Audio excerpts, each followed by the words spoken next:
दर्शन, देशद्रोही, देशद्रोही, इन लोगों को ये देशद्रोही, देशद्रोही है, हाँ देशद्रोही है। मोदी मीडिया नहीं चलेगा, नरेंद्र मोदी चोर है, हाँ चोर है वो। आप लोग देश को तोड़ रहे हैं, आप लोग देश को तोड़ रहे हैं, आप लोगों के पास हिंदू मुसलमान के अलावा कोई एजेंडा नहीं है, आप लोगों ने इस देश को कलंकित कर दिया है।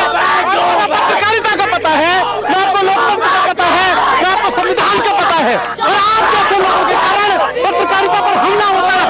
मोदी मीडिया को बैन, मोदी मीडिया को बैन। मोदी का 2024 को लेकर जो डर है, उस डर के तहत दिल्ली पुलिस के माध्यम से, दिल्ली पुलिस की जो इकोनॉमिक ऑफेंसेस विंग है उसके माध्यम से जो कार्रवाई पत्रकारों के खिलाफ की गई है, ये उस डर के चलते की गई है। सीधी सीधी गुंडागर्दी नहीं है तो और क्या है? ये तो ये हो गया कि आपने केवल पुलिस के कपड़े पहन रखे हैं, सरकार की सपोर्ट आपको है, और आप जाके किसी के घर में घुस के और उसके कान पे बंदूक रख के कह दिखा क्या है तेरे पास, चल मेरे साथ उठा के ले आओ, तो ये किडनैपिंग होगी जबरदस्ती की।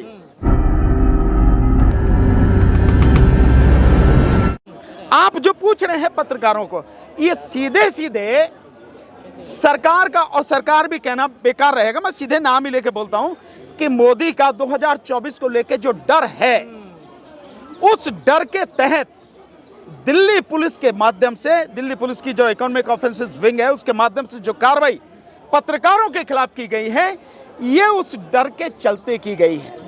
और पत्रकारों पर आप यूएपीए के तहत कार्रवाई कर रहे हैं। और जैसा मैंने न्यूज देखी है, जो न्यूज मेरे सामने आ रही हैं, उसमें जब इनको उठाया गया है पत्रकारों को, तो इनको किसी तरह का कोई नोटिस नहीं, एफआईआर की कोई कॉपी नहीं है, उनके यहाँ जाके तलाशी आपने ली है, कोई सर्च वारंट आपके पास नहीं है।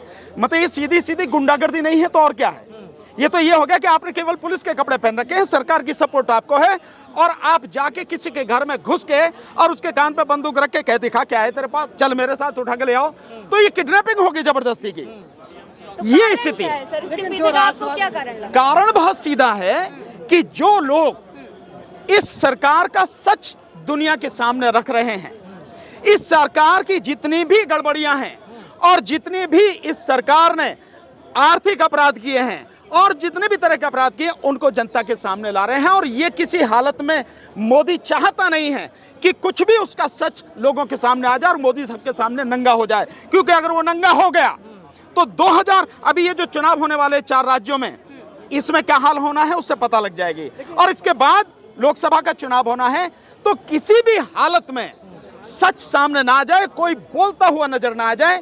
अभिव्यक्ति की आजादी को दबाने का ये जो काम है, बहुत ही घिनौना एक काम है, षड्यंत्र है। जो राष्ट्रीय पत्रकार हैं वो खामोश है, वो चुप है, डिबेट नहीं कर रहे हैं। राष्ट्रवादी पत्रकार नहीं है, वो मोदी के गुलाम पत्रकार हैं, वो भांड है। चारण भाट सुनते हो ना, पुराने जमाने में राजाओं के यहाँ होते थे, उसके चरण वंदन करते थे, उसके गीत गाते थे, उसकी तारीफ करते थे, उसकी ही उसमें जो है उनको प्रसाद मिलता था और उससे अपना जीवन यापन करते थे। तो आज के जितने भी जिनको मीडिया आप कह रहे हो, वो चारण भांड हैं, वो सारे के सारे गुलाम हैं, जो सरकार की प्रशंसा में ही व्यस्त हैं और कोई उनका काम नहीं है। वो पत्रकार नहीं है, वो न्यूज एजेंसीज नहीं है। न्यूज एजेंसी या यूं कहो पत्रकारिता अगर कोई कर रहा है तो आप जैसे लोग हैं, और उर्मिलेश जी जैसे लोग हैं, अभिषेक शर्मा जी जैसे लोग हैं, जो भाषा सिंह जी हैं उन जैसे लोग हैं, अनिल चक्रवर्ती उन जैसे लोग हैं, परंजो गुहा ठाकुरदा, जिन्होंने इसकी अडानी की पूरी खोल के रख दी कि किस तरह से इन्होंने, अंबानी और अडानी ने ऑयल फील्ड में जिस तरह से हुआ। आप देंगे जो ओएनजीसी को एक करीब 40,000 करोड़ रुपए की जो डील करवाई थी रशियन कंपनी के साथ में, वो जो सारी चीज खोली हैं वो परंजो गुहा ठाकुर साहब ने खोले हैं। इसलिए ये लोग जो सरकार के हर गलत कार्य को, सरकार के पूरे भ्रष्टाचार को, सरकार की गुंडागर्दी को समाज के सामने रख रहे हैं, उनकी जुबान को बंद करने का एक घिनौना षड्यंत्र है और कुछ नहीं है। लेकिन कहीं ना कहीं जिस तरह से पुलिस ने उठा करके और खबरों के बारे में पूछते हैं, जो आपने इस पे स्टोरी किया, आपने इस पे स्टोरी किया, तो कहीं ना कहीं ये डेमोक्रेसी को खत्म करने वाली सवाल तो नहीं है? नहीं, पहले ही दिन से है ये, तो सब कुछ पहले ही दिन से चल रहा है सरकार का कि डेमोक्रेसी है, नाम के लिए रह गई है, बाकी खत्म ही है।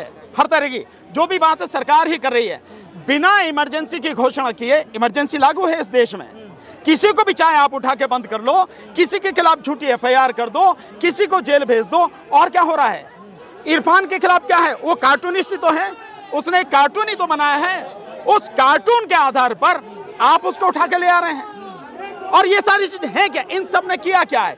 इन सब ने सरकार की सच्चाई जो है वो लोगों के सामने रखी है, और ये बर्दाश्त नहीं है। लेकिन सर अब एक सोशल मीडिया पर 2 फोटोज वायरल हो रही हैं। एक समय वो जब अर्नब गोस्वामी को गिरफ्तार कर लिया गया था और अब इनकी गिरफ्तारी दिखाई गई है, और यही बोला जा रहा है कि एक ही के गिरफ्तार होने पर आवाजें क्यों उठाई जा रही है? नहीं, एक के गिरफ्तार होने पे कहां है? ये इतने सारे लोग जो हैं गिरफ्तार किए गए हैं, एक कहां है? करीब 8-10 लोगों को उठाया गया है, 8-10 लोगों को गिरफ्तार किया गया है। और उर्मिलेश जी तो कम से कम पिछले 45-50 साल से पत्रकारिता कर रहे हैं, और कितनी साफ सुथरी, कितनी बेहतरीन पत्रकारिता उनकी है, आप देखिए। सो ऐसे लोगों को अगर आप उठा रहे हैं, क्या कर रहे हैं विशाल शर्मा, रोहिणी, ये क्या कर रही हैं जो अपना भाषा सिंह है, भाषा सिंह जमीन पर जाकर, बिल्कुल जमीन पर जाकर पत्रकारिता कर रही हैं, सच बता रही हैं। यही इनका कसूर है, और तो इनका कोई कसूर नहीं है।